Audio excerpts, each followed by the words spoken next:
Isha foundation के द्वारा प्रचारित एवं श्री जग्गी वासुदेव जी द्वारा निर्मित लिंग भैरवी, ध्यानलिंगम, आदियोगी आदि देवी देवताओं के स्वरूप तथा सद्गुरु शब्द पर एकाधिकार के विषय पर चर्चा करते हुए उनके अनुयायियों द्वारा दिए गए प्रश्नों के उत्तर का प्रत्युत्तर स्वामी रूपेश्वरानंद आश्रम के एक सेवक सदस्य द्वारा।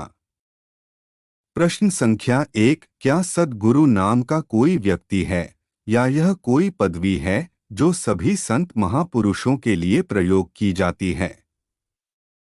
यदि यह पदवी है तो श्री जग्गी वासुदेव जी को केवल सद्गुरु शब्द से क्यों संबोधित किया जाता है? सद्गुरु जग्गी वासुदेव जी भी कह सकते थे। केवल सद्गुरु शब्द ही क्यों और सद्गुरु शब्द को पेटेंट क्यों किया? उत्तर, सद्गुरु एक गुरु का वर्णन है जो आंतरिक अनुभव से उत्पन्न हुआ है, न कि किसी ज्ञान से जो शास्त्रों से एकत्र किया गया है। सद्गुरु को सद्गुरु जग्गी वासुदेव कहकर संबोधित किया जाता है और कुछ करीबी सहयोगी उन्हें जग्गी भी कहते हैं। किसी व्यक्ति को क्या या कैसे बुलाया जाना चाहिए या नहीं बुलाया जाना चाहिए, यह किसी और का विशेषाधिकार नहीं है। यह केवल उसका अपना अधिकार है। सद्गुरु नाम का पेटेंट किसने कराया है? प्रति उत्तर, आंतरिक अनुभव बिना ज्ञान के संभव नहीं है और ज्ञान बिना गुरु के संभव नहीं है। शास्त्रों में जो ज्ञान है वह कोई प्रिंटिंग प्रेस में छपी किसी मनगढ़ंत कहानी का भाग तो नहीं है। शास्त्रों में जो ज्ञान निहित है वह हमारे ऋषि मुनियों की गहन तपस्या का सार है और वे ऋषि भी साधारण नहीं थे। देवता भी उनके आगे हाथ जोड़े खड़े रहते थे। यदि सद्गुरु का अर्थ श्री जग्गी वासुदेव नहीं है तो फिर ईशा फाउंडेशन की वेबसाइट में केवल हर्ष सद्गुरु क्यों लिखा होता है? इसका अर्थ यही है न कि सद्गुरु मतलब श्री जग्गी वासुदेव, और उन्हें इस पर कोई आपत्ति भी नहीं है। इसका अर्थ है उन्होंने स्वयं को एकमात्र सद्गुरु घोषित किया है, अर्थात सद्गुरु उनके नाम का पर्यायवाची बन गया है। सद्गुरु ORG यह वेबसाइट बनाना सद्गुरु शब्द का पंजीकरण अथवा पेटेंट करना ही तो हुआ। प्रश्न संख्या 2, क्या श्री जग्गी वासुदेव सनातन धर्म का अनुसरण करते हैं? उनकी विचारधारा और पथ किससे प्रभावित है? वे किसे आदर्श मानते हैं? स्पष्ट उत्तर होना चाहिए, घुमाने फिराने वाला नहीं, जो अक्सर श्री जग्गी वासुदेव देते हैं। उत्तर, जैसा कि पहले बिंदु में बताया गया है, सद्गुरु आंतरिक अनुभव से उत्पन्न गुरु हैं और उनकी कोई वंशावली नहीं है, इसलिए यह प्रश्न बेमानी है। क्या आपने सनातन धर्म का पेटेंट करा लिया है कि जिसे कुछ निश्चित लोगों द्वारा पालन किया जाता है या जिसे कुछ निश्चित लोगों द्वारा अनुमोदित किया जाता है, उसे ही सनातन धर्म कहा जाए? प्राणी पहले पैदा हुए, धर्म उनके बाद पैदा हुआ। धर्म कैसा होना चाहिए इसका किसी ने पेटेंट नहीं कराया है। सनातन धर्म का प्रमुख सिद्धांत है, रास्ते लाखों हो सकते हैं लेकिन लक्ष्य एक है। सद्गुरु ने हमेशा कहा है कि उनके गुरु पलानी स्वामी हैं और सद्गुरु द्वारा तैयार किए गए सभी उपकरण पूरी तरह से सद्गुरु के अपने अनुभव और उससे प्राप्त ज्ञान से हैं। प्रति उत्तर, जैसा कि आपने बताया कि वो आंतरिक अनुभव से गुरु बने हैं, इसका उत्तर मैंने प्रथम बिंदु में दे दिया है। रही बात आपके प्रश्न की, तो सनातन धर्म का पेटेंट करा लिया। हम सब सनातन धर्म से जुड़े हैं, उसके नियम और विचारों का पालन करते हैं, न कि उसका खंडन। सनातन धर्म का पालन आप करें या न करें ये आपके ऊपर है। परंतु आप उसका प्रयोग भी अपने स्वार्थ के लिए करें और उसका खंडन भी करें, यह उचित नहीं है और स्वीकार्य भी नहीं है। सनातन धर्म के सिद्धांत और नियम का पालन करोड़ों समूह में लोग करते हैं, अतः इसके नियम और सिद्धांत के साथ छेड़छाड़ करने का अधिकार और अनुमति किसी को नहीं है। यह करोड़ों लोगों की आस्था और भावनाओं से जुड़ा विषय है, जिसके साथ छल करना एक अपराध सिद्ध होता है। प्राणी पहले आया या सनातन धर्म? सनातन का अर्थ है जो सदा रहे, और जीव भी सदा ही रहेगा, आत्मा रूप में अविनाशी है, यानी सनातन है, सत्य है। ऋषि मुनियों ने गहन साधना करके सनातन धर्म को जाना है एवं उसके नियम का ज्ञान दिया है समाज को, न कि उन्होंने धर्म की रचना की। श्री जग्गी वासुदेव जी ने यदि उपकरण की रचना अपने आंतरिक ज्ञान से की तो उसे सनातन देवी देवताओं का नाम देके समाज को भ्रमित क्यों किया? आदियोगी ध्यानलिंग को शिव रूप से मिलता हुआ दिखाकर लिंग भैरवी की रचना में लिंग और भैरवी शब्द जोड़ा, ये भी शिव और शक्ति सनातन का प्रतीक है। यदि इनका सनातन धर्म से कोई लेना देना नहीं है तो कोई भी नाम रख सकते थे, समाज को क्यों भ्रमित किया? सत्य तो ये है कि सनातन धर्म के नियमों को जोड़ तोड़ के अपना स्वार्थ सिद्ध किया गया है, और इसी बात का उत्तर उनसे चाहिए।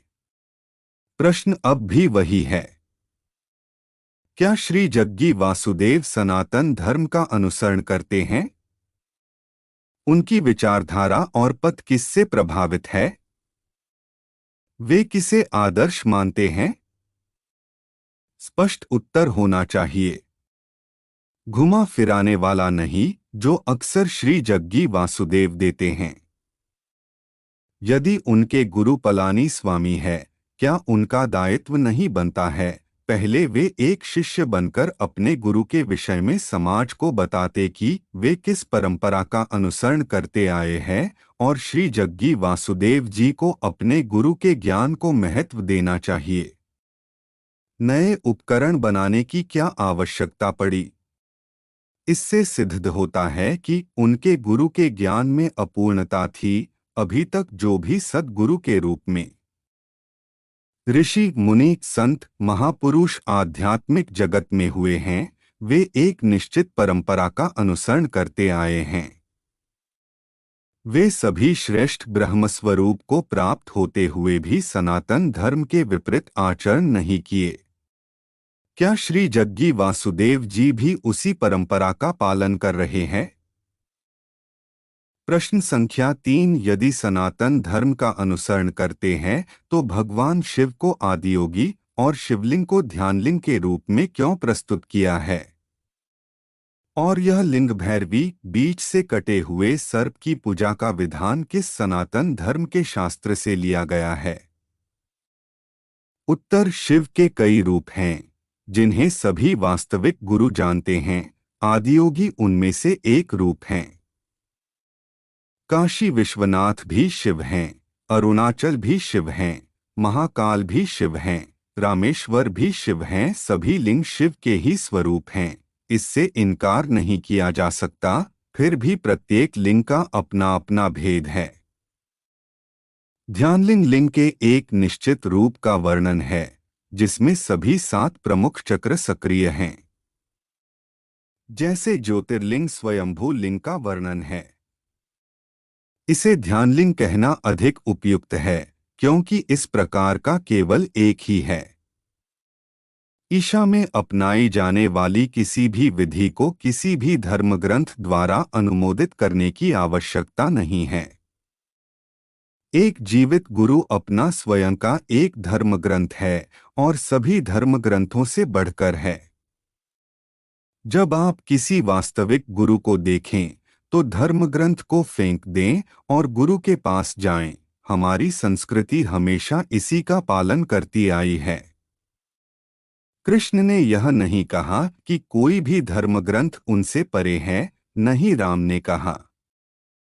प्रति उत्तर, भगवान शिव के अनेक अवतार और रूप और सबका वर्णन शास्त्रों में दिया गया है। जिनका आपने नाम लिया वो सब ज्योतिर्लिंग हैं या ऋषियों द्वारा शास्त्रीय विधि से स्थापित। ध्यानलिंग का स्वरूप क्या है? किस शास्त्र में वर्णन है? इसका ध्यान मंत्र क्या है? विनियोग क्या है? ऋषि कौन है इनके? और जो आपने कहा है कि श्री जग्गी वासुदेव जीवित गुरु हैं, तो बंधु गुरु तो सदैव जीवित ही होते हैं। गुरु तत्व है, न कि कोई व्यक्ति। गुरु अर्थात ईश्वर, इनमें कोई भेद नहीं। किंतु फिर भी जब स्वयं ईश्वर ने शास्त्रों की अवहेलना नहीं करी तो कोई अन्य कैसे कर सकता है? जो आपने कहा है कि श्री कृष्ण ने ये नहीं कहा कोई धर्म ग्रंथ उनसे परे हैं, ये बात आपकी असत्य है, क्योंकि भगवद गीता में स्वयं भगवान कृष्ण ने तस्मात् शास्त्रम प्रमाणम कहा है। अर्थात शास्त्र को प्रमाण मानकर कर्म करो, शास्त्र को प्रमाण मानो। तो कोई शास्त्र विरुद्ध होकर गुरु कैसे बन सकता है? किसी गुरु को प्राप्त होकर लो तो धर्म ग्रंथों को फेंक देना चाहिए। यह ज्ञान आपको किस ग्रंथ या व्यक्ति से प्राप्त हुआ? यदि धर्म ग्रंथों के प्रति आपकी ऐसी भावना अथवा सोच है, तो आप सनातन धर्म में आस्था रखने वाले करोड़ों अनुयायियों की भावना और आस्था पर आघात कर रहे हैं, जो हम सनातन धर्म अनुयायियों के लिए अस्वीकार्य और असहनीय है। इसी प्रकार के विचार प्रस्तुत कर श्री जग्गी वासुदेव जी और ईशा फाउंडेशन धर्म ग्रंथों की अवहेलना कर रहे हैं। प्रश्न संख्या 4, क्या श्री जग्गी वासुदेव लिंग भैरवी, आदियोगी, ध्यानलिंग, अधकटे सर्प की पूजा आदि विषयों पर धर्माचार्य और विद्वानजनों से शास्त्रार्थ के लिए तैयार है, या केवल पेड फिल्म स्टारों तक सीमित रहना चाहते हैं, जिन्हें धर्म का क ख ग भी पता नहीं है? उत्तर: मैंने पहले ही आपके सभी प्रश्नों का उत्तर दे दिया है। क्या आप अब भी चाहते हैं कि सद्गुरु आपके सामने आएं और बहस करें? प्रति उत्तर: आपने जो उत्तर दिए वो सब भी शास्त्र से दूर ही हैं, उचित नहीं हैं। साथ ही धर्म ग्रंथों की अवहेलना और अपमान भी है। फिर भी आपके प्रयास एवं प्रयत्न के लिए आपको बहुत बहुत साधुवाद, क्योंकि आपने धैर्यपूर्वक विनम्र होकर अपनी बात रखी। अंत में यही कहना चाहूँगा कि यह सनातन धर्म और सनातन समाज से जुड़ा विषय है। अतः श्री जग्गी वासुदेव जी को इसका उत्तर स्वयं देना चाहिए, और वो भी धर्माचार्यों के समक्ष। जब वे एक फिल्म स्टार के साथ रग्बी खेल सकते हैं, तो संत समाज के समक्ष अपने आध्यात्मिक ज्ञान विज्ञान को सिद्ध करने के लिए क्यों भयभीत होंगे? हमें लगता इसके लिए उनको तैयार हो जाना चाहिए।